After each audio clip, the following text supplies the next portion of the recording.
Let's start by looking at our first file, module.js. Here, we define a function called function A. This function, when called, will print function A from module A to the console. We make this function available for other modules to use by exporting it with the export keyword.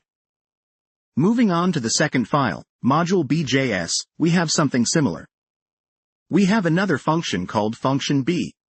As with the first function, this one prints function B from module B when invoked.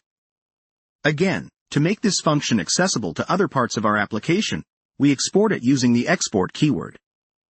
Now we arrive at the core concept of this video, re-exporting modules.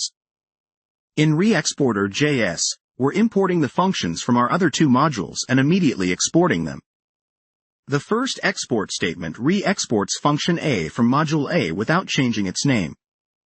This is useful when you want to gather exports from multiple files into a single module. Take a closer look at the syntax. Export, function A, is enclosed in braces, followed by from and the path to module.js. This is a named export, and it must match the name of the exported entity in the source module. In the second export statement, we're doing something slightly different. We are not only re-exporting function B but also renaming it to renamed function B. This is done using the as keyword.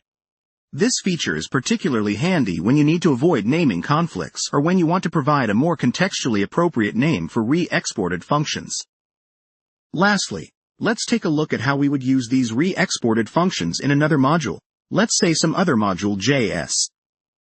We can import function A and renamed function B from our re-exporter module. When we call function A, it logs the message from module A, and when we call renamed function B, it logs the message from module B, even though it was originally named function B before being re-exported.